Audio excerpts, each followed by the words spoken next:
गंभीर स्वर में उन्होंने कहा, सुना है कि पांचों पांडव कृष्ण की दूरदर्शिता के कारण जदग्रह से मुक्ति पाकर जीवित बच गए, और अर्जुन यदि जीवित बच गए, तुम्हारे द्वार पर कभी आ गए तो क्या करोगे? मन ही मन वह आमोद में भर गई। सहज स्वर में कहा, एक गृहस्थ नारी का कर्तव्य भी क्या कहना पड़ेगा। उनके जैसे सुपुरुष को द्वार पर पाऊंगी तो यथोचित आतिथ्य प्रदान किया जाएगा। अतिथि अतिथि तो नारायण है। ऐसा ना करूं तो मेरा गृहस्थ धर्म नष्ट होगा। इतना ही नहीं, उन्हें अनुरोध करूंगी कि मेरे पति के साथ मित्रता स्थापित कर लें। उन्होंने पूछा, क्यों? बड़ी ही नम्रता से मैंने कहा, मेरे पति मेरी आंखों में अर्जुन है, अतः वह होंगे अन्य अर्जुन। दोनों अर्जुनों के बीच मित्रता प्रतिष्ठान होना स्वाभाविक ही होगा। पति मद मद मुस्कुराते रहे। कोमलता के साथ मेरे हाथों को स्पर्श देकर कहा, सुना था कि राजकुमारी शास्त्र निपुण है। तब सुना था कि स्त्रियों का शास्त्र निपुण होने का अर्थ है कि शुक सारिका की तरह शास्त्रों को कंठस्थ करना। पर अब लगता है कि तुमने शास्त्र कंठस्थ ही नहीं, आत्मस्थ भी किए हैं। तुम विद्यावती होने के साथ साथ ज्ञानवती भी हो। मैं तुम्हारे आगे हार स्वीकार करता हूँ। हम दोनों समताल से चलते रहे। अन्य बाई आगे बढ़ गए। उन्हें देख सोच रही थी कि ऐसे दो ज्येष्ठ और कनिष्ठ को पाकर मैं धन्य हूँ। बड़ा भाई तो देवता की तरह सौम्य, शांत और सुधीर। देखते ही मन में भक्ति और संभ्रम जागता। उनके पीछे जो हैं, वह रूपवान वैसे ही विशाल। उनके पास कोई भी मनुष्य खर्व हो जाएगा। उन्हें देखकर मेरे मन में भय की आशंका होती। उनके पीछे बड़े देवर, वह भी और भाइयों की तरह रूप संपन्न, खूब चंचल और प्रसन्न भाव से परिपूर्ण। प्रथम ही भेंट में बंधुत्व और आलाप की इच्छा हो जाए, ऐसा था स्वभाव उनका। सबके पीछे हैं कनिष्ठ देवर। कोमल सौंदर्य में अनुपम उनका व्यक्तित्व, स्वभावतः लज्जाशील और अल्पभाषी। आवश्यकता न होने पर मुंह ही नहीं खोलते। पति ने अचानक कवित्वमय भाषा में कहा, राजकुमारी, इस क्षण क्या इच्छा होती है, जानती हो? मन करता है कि अरण्य में हम दोनों खो जाएं। हमें कोई ढूंढ ना सके, निर्जनता का सुख कोई रोक ना सके। मैंने शांत स्वर में कहा, अरण्य के दुष्ट पशुओं से मनुष्य के बीच दुष्ट व्यक्ति अधिक भयंकर है। जीवन धारण के लिए पशु जीव हत्या करता है, पर अहंकार सिद्ध करने के लिए आदमी आदमी की ही हत्या कर देता है। अतः इस पृथ्वी पर धर्म की रक्षा करने वीर का जन्म होता है। आर्यपुत्र, आपका वीरत्व ही पृथ्वी की माता को सांत्वना की बात है, क्योंकि मातृभूमि वीर प्रसव होने में गर्व अनुभव करती है। पति मेरा हाथ लिए लता कुंज के नीचे से प्रवाहित हो रहे छोटे निर्झर से परिचित करा रहे थे। जीवन में कभी वनवास करना भी होगा तो दुख नहीं होगा, क्योंकि तुम पास पास रहोगी, धर्म रक्षा की प्रेरणा देती रहोगी। अन्य भाई कुछ समय पहले घर पहुंच गए। वही हमारी प्रतीक्षा करते रहे। हमारे पहुंचने के बाद मां को शुभ संवाद दिया गया। कुछ समय बाद हम भी पहुंचे। जीर्ण कुटीर के आंगन तक पहुंचने से पहले मैं एकदम झुक झुक कर अंदर पांव रख रही थी। अचानक मन में विषन्नता से भर गया। हाय, ऐसा अपकृषित जीर्ण कुटीर! हमारा अश्वजा श्वान भी जहां ना रह पाएगा, वहां मेरे पति वीर, इसमें संदेह नहीं। पर वह ऐसी दीन दरिद्रता में जीवन यापन कर रहे हैं, कल्पना भी नहीं की जा सकती। सच कुमारी, मन की कल्पना और वास्तविकता में कितना अंतर है। कहाँ हस्तिनापुर का राजप्रसाद और कहाँ एक चक्रा नगरी का ये कुंभकर्ण है। मुझे यही जीवन बिताना होगा। अगले क्षण मन को संभाला, अरे मोड़, सीधे हो जाओ। राजकुमारी कृष्णा, वधू कृष्णा के लिए व्याकुल व्यथित होना अबोधित होगा। वधू कृष्णा इस शाला में भी चैन से निर्वाह कर सकेगी। वह 5 पुत्र, पर 5 पांडव नहीं। ना हो चाहे 1 7 और 4 है। सुख दुख आपत विपद में एक मन एक प्राण होकर रहते हैं। ये मेरे लिए कम सौभाग्य की बात नहीं। मेरा भाई अकेला है। ये फिर यमज भ्राता है, ना बड़ा और ना छोटा। अत बाल्यकाल से किसी और अधिक भाई होने की बात सुनती मेरा मन करता मुझे भी बड़े छोटे भाई होते। बड़े भाई मुझे पितृ स्नेह देते और छोटे भाई को मैं देती अपत्य स्नेह। दृष्टद्युम्न तो समवयस्क भ्राता होने के कारण अत्यंत अपनत्व से पूर्ण है। आज 5 भ्राताओं को एकत्र देख सोच रही थी, परमेश्वर ने मेरी आवाज सुन ली। सारे दैन्य के बीच इतना ऐश्वर्य दिया। ज्येष्ठ भ्राता सदृश जो जेठ के अल्पतुल्य 2 लघु देवर, मेरे और कमी किस बात की। इन भाइयों का बहुबूल भी मेरी संपदा है। मैं क्षत्रिय कुमारी, अधिक और क्या होगा। हर परिस्थिति में प्रसन्न होने की कोशिश कर रही थी। शायद यही आदमी की सहज प्रवृत्ति है। शायद तभी कुंभकार के जीर्ण वासगृह के सम्मुख खड़ी मैं स्वयं को ऐश्वर्यमयी मान सुखी होने का प्रयास कर रही थी। बड़े भाई ने शांत मधुर दृष्टि से मुझे देखा, बंद द्वार पर कराघात किया, माँ को आवाज दी। उनकी ये दृष्टि हृदय को ऐसे स्नेह संदिग्ध कर गई कि मन ही मन सोचने लगी, ये धर्मात्मा पुरुष तो भक्ति के योग्य है। बड़े भाई ने उल्लसित स्वर में पुकारा, माँ, आज हम एक दुर्लभ वस्तु लाए हैं। कपाट खोलकर देखो, तुम्हारे पुत्र खाली हाथ नहीं लौटे। मैं लज्जा में मस्तक नत किए खड़ी रही। बड़े भाई मुझे एक दुर्लभ वस्तु के रूप में वर्णन कर रहे हैं। मन ही मन में आनंद का अनुभव कर रही थी। अंदर से अलस पर दृढ़ स्वर में आवाज आई, बेटो, जो लाए हो पांचों भ्राता समभाग में बांट लो। बड़े भ्राता स्तब्ध रह गए, गहन चिंता में डूब गए। अन्य एक दूसरे की ओर देख नीरव रह गए। मेरे पति गंभीर अन्यमनस्क हो गए। मैं इधर लज्जा और विस्मय में और अप्रतिभ बनी खड़ी रही। आंचल जोड़े पर खींच लिया। कुटीर का द्वार खुला। सामने स्नेहमयी, करुणामयी, सौंदर्यमयी जननी थी। मां अन्नपूर्णा की तरह परिपूर्णा और धरित्री सी सर्वसहा मूर्ति, जिसे स्तब्ध, विस्मित, अनुमत, अशच मुग्ध दृष्टि से मुक्त दिखती थी। मैंने मां के चरणों में स्पर्श किया। जलते पुष्प को थाम लेने की तरह कोमल हाथों में मुझे जतनपूर्वक उठा लिया।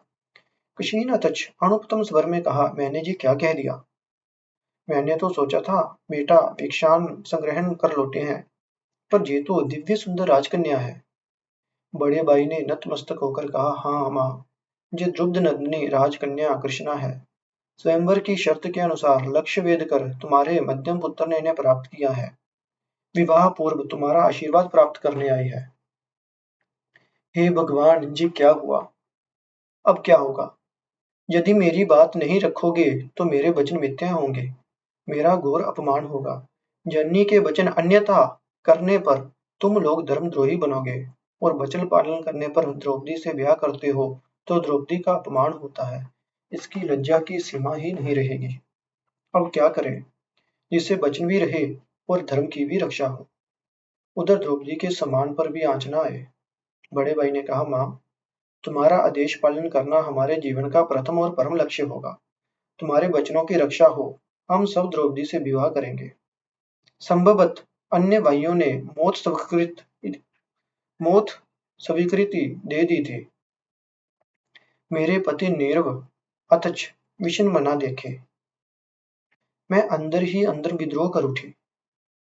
तो क्या मेरा स्वयं का कोई मत नहीं? स्वयंवर का अर्थ फिर क्या रहा? क्यों पिता ने स्वयंवर में ऐसी महत्वपूर्ण शर्त रखी?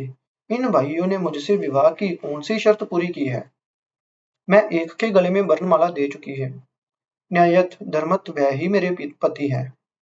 उन्होंने जय किया, अन्य भाइयों का पति रूप में क्यों स्वीकार करूं? इसमें मेरे धर्म का नाश नहीं होगा। एक स्त्री की 5 पुरुषों की पत्नी बनना हास्यजनक है। मेरे सिवा और कोई दृष्टांत भी पृथ्वी पर ना होगा, ऐसे असमान को क्यों चुपचाप ग्रहण कर लूं? और कोई दृष्टांत भी पृथ्वी पर ऐसा ना होगा। मैं क्या निर्जीव प्रतिमा हूं? मेरे सौंदर्य के प्रति कामातुर विचार बुद्धि रहित जे भाई मुझ पर अपना जज शेष अधिकार सिद्ध करेंगे और मैं उसे स्वीकार कर लूंगी। बड़े भाई के प्रति मन में घृणा भाव उग रहा था। उनकी दृष्टि में कामना की गोपन अग्निशिखा मैं अस्पष्ट देख रही थी। पति पर मुझे भीषण क्रोध आ रहा था। ये वही वीर पुरुष हैं, अपने पत्नी को बड़े और छोटे भाइयों के भोग में निमित्त होने की बात सुनकर वे विद्रोही क्यों नहीं हो गए? एक ही शब्द में इस हास्यास्पद नाटक पर जवनिकापात क्यों नहीं करते? कोई पुरुष क्या अपनी स्त्री किसी अन्य के समान भाग पर भोग कर सकता है क्या? क्या पौरुष का परिचय है ये? शायद मेरे क्रमश वर्धमान क्रोध की ओर किसी का ध्यान नहीं था। माँ ने दुखपूर्ण स्वर में कहा, मैं जानती हूँ तुम मेरा वचन रखोगे। तुम सब धर्म नियुक्त हो, किंतु राजकुमारी कृष्णा को मध्यम पुत्र ने यह किया है। न्यायतः वही कृष्णा का पति है, उसका मत।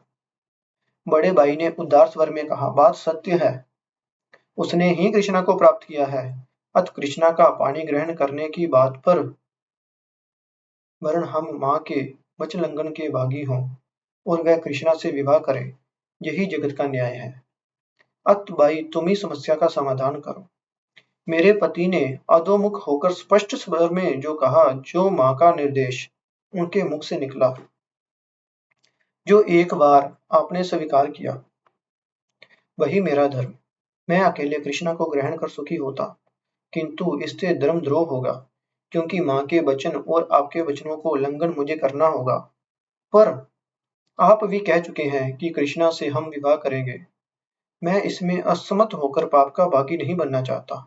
आप बड़े भाई के रहते पहले मैं विवाह कैसे करूं? वरन मेरा सुख क्षुण हो, धर्म क्षुण ना हो। धर्म नष्ट कर माँ और बड़े भाई के वचन का उल्लंघन करके जो सुख मिलेगा वह वास्तव में सुख नहीं होगा।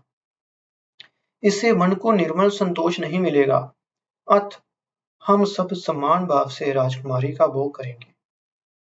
वह सबकी धर्मपत्नी होगी। पति की बात सुन मैं हुताशान सी जल उठी। इच्छा हुई कि यज्ञ कुंड की दिदकती शिखा बनकर इस पृथ्वी को ध्वंस कर देती और इसी में पांचों भाइयों को भी मिला देती। इसी में जो मेरे पति भी मुट्ठी भर राख हो जाते तो दुख नहीं होता। अपने धर्म के नष्ट होने के भय से जो अपनी पत्नी को निर्विकार चित्त से अन्य पुरुष को दान कर सकता है, वह पृथ्वी का श्रेष्ठ धर्मात्मा पुरुष हो सकता है, पर कभी विचारवान स्त्री का योग्य पति नहीं बन सकता। क्षोभ में अंदर ही अंदर जलती रही, लेकिन मुंह पर भाषा नहीं थी। शायद माँ अंतर की बात समझ रही थी। वह नारी जो ठहरी। अत नारी का मनोभाव जानने के लिए सहज था। वह कोमल सहानुभूतिपूर्ण स्वर में कहने लगी, सुना है राजकुमारी कृष्णा ज्ञानी है, बुद्धिमती है, शस्त्र विशारद है। ऐसे विषम संकट की स्थिति में उसका समाधान वह स्वयं करे। हम बालात अपना मत उन पर नहीं प्रतिष्ठित कर सकते। ठीक तभी शस्त्र विशारद व्यासदेव प्रभु वहां उपस्थित हो गए। मैंने मन ही मन सोचा, व्यासदेव का किसी ब्राह्मण परिवार में क्या संपर्क? ये यहाँ कैसे पहुंचे? ईश्वर की कृपा से वे आए हैं, तो इस समस्या का समाधान उन्हें ही करना होगा। मुझ पर समाधान का दायित्व छोड़कर माँ ने ऊपर से दोष छुड़ाना चाहती थी। बड़े भाई तो प्रारंभ से ही सांप मरे ना लाठी टूटे की तरह बात कर रहे हैं। पिता की दोष मुक्ति होने से व्याकुल हैं। पति भी दोष मुक्त होने के लिए व्याकुल है, तो मैं क्या करूं? व्यासदेव सारी बात सुन गंभीर हो गए, भाव मग्न हो गए। माँ ने नम्र स्वर में कहा, पहले से ही कह देते कि कृष्णा को जय करके लाए हैं, तो इतनी कठिनाई उत्पन्न नहीं होती। अब ऐसा करें कि मेरे वचन की रक्षा भी हो और पुत्र की बात भी रखें। फिर राजकुमारी कृष्णा को भी पाप स्पर्श न मिले। मैं सोच रही थी कि दोनों विरोधाभासपूर्ण बातें एक साथ कैसे संभव होगी। मुझे लगा बड़े भाई जानबूझकर ऐसी दिव्यर्थी वाक्य कहकर माँ को मेरे आगमन का संवाद दे रहे हैं। बड़े भाई जानते हैं कि प्रतिदिन भिक्षा में प्राप्त अन्न धन आपस में समान रूप से बांट लेते हैं, तो फिर स्पष्ट रूप से क्यों नहीं कहा कि माँ राजकुमारी कृष्णा को तुम्हारा मध्यम पुत्र स्वयंवर में जय करके लाया है। तुम्हारी मध्यम पुत्र वधू द्वार पर आशीर्वाद के लिए प्रतीक्षा कर रही है। अब यदि इस बात को स्पष्ट प्रकट नहीं किया, तो ये बात साफ हो जाती कि उनके वाक्य में अभिसंधि रही। सुंदर पदार्थ को पांचों भाई भोग करें, मां द्वार खोलने से पूर्व ये कहेंगी, तभी उन्होंने ऐसे वाक्य का प्रयोग किया। शायद औरों की तरह वह भी मेरे रूप पर मुग्ध हो गए। मुझे प्राप्त करने के लिए ऐसा षड्यंत्र किया गया। अन्य भाई मेरी ओर आकृष्ट हुए होंगे। अब वह ऐसा सुजोग हाथ से क्यों जाने देंगे? मैं आकाश पाताल सोचती रह गई। व्यासदेव मां से कह रहे थे, तुम तो जानती हो, मैंने तुम्हें संवाद दिया था। पांचों भाइयों को पांचाल राजनंदिनी ने स्वयंवर में भेजने को कहा था। तुम जानती थी कि स्वयंवर की शर्त तुम्हारे मध्यम पुत्र के सिवा दूसरा कोई पूर्ण नहीं कर सकेगा। अत सारी बातों से अवगत होकर भी अपने पुत्र के प्रति यदि ऐसा निर्देश प्रकट किया, तो फिर इसमें सोचने की बात ही क्या रह गई? तुम ये भी जानती हो कि पृथ्वी पर प्रलय हो जाए, तुम्हारे पुत्र तुम्हारा वचन लंघन नहीं करेंगे। जो होना था हो चुका।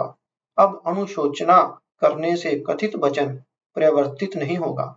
अत राजकुमारी कृष्णा पर सारी बात न्यस्त कर दी जाए। पति निर्वाचन की स्वाधीनता आर्य कन्या को मिली हुई है। हम इसमें हस्तक्षेप नहीं कर सकते। गुरुदेव देवपायन की ये बात से मैं व्यथित नहीं हुई, उत्चकित हो गई। सोचा, इस पृथ्वी पर कोई अपने ऊपर दोष मांगकर नहीं लेता। सब दूसरे पर दायित्व डालकर दोष मुक्त होने को तत्पर रहते हैं।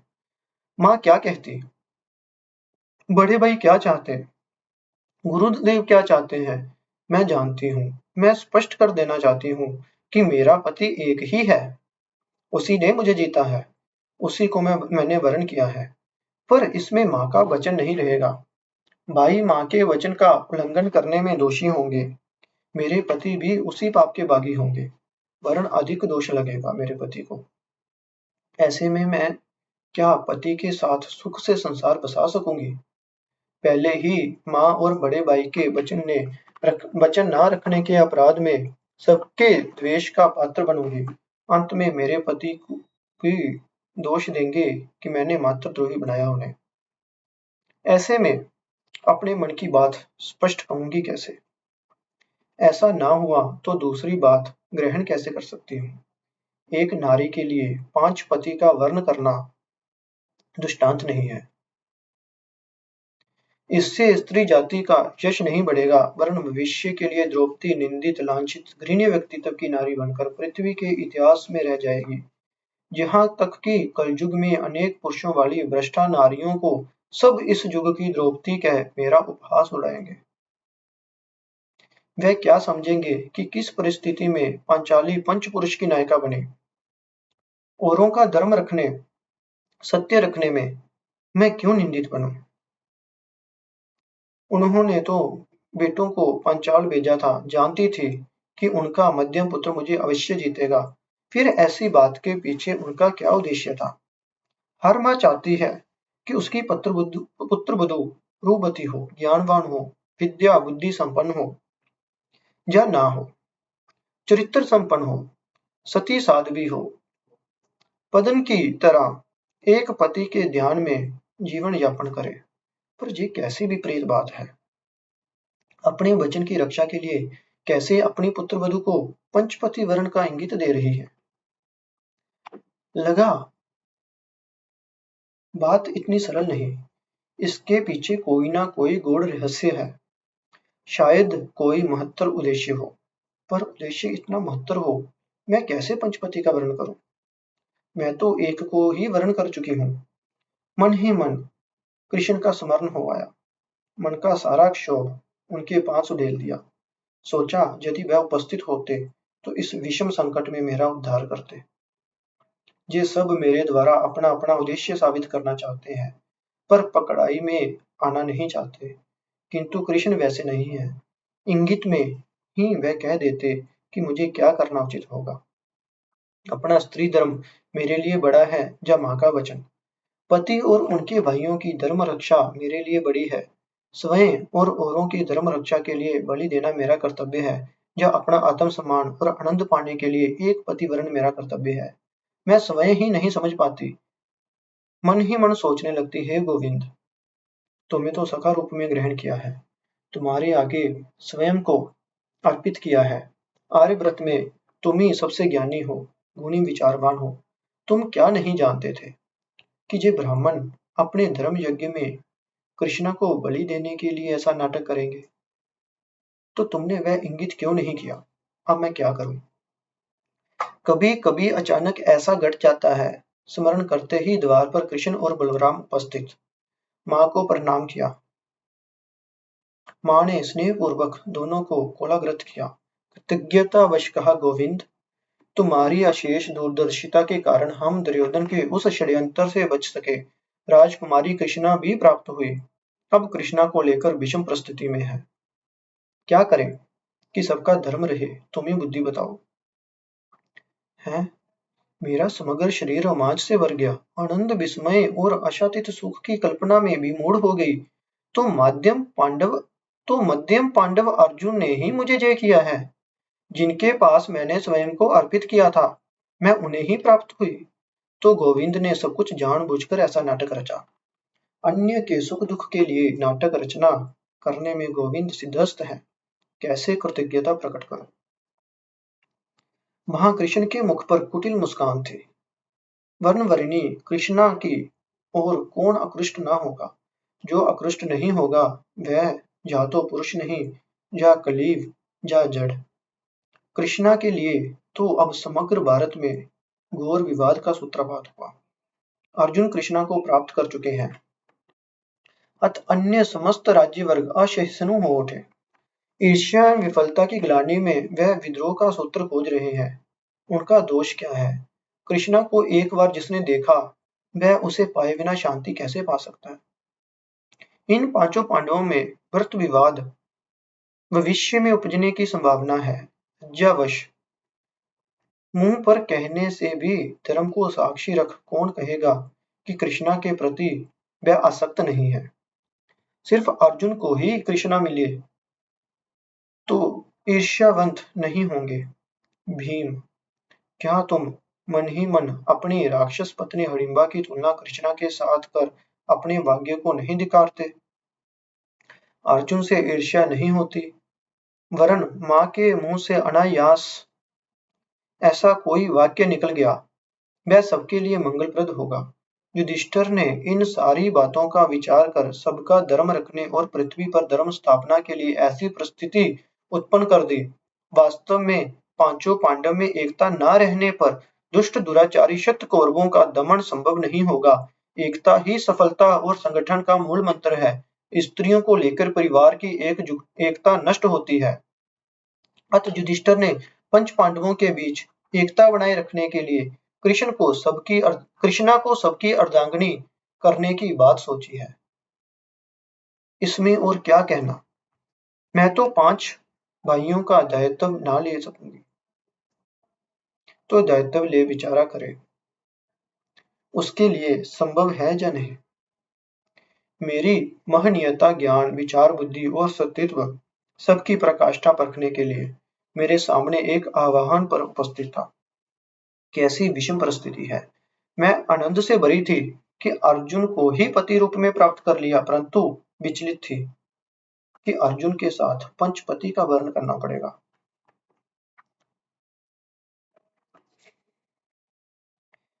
पांडव 5 भाइयों के बीच ऐक्य रखने के लिए मैं बनूंगी सबकी पत्नी। पृथ्वी पर धर्म स्थापना करेंगे 5 पांडव।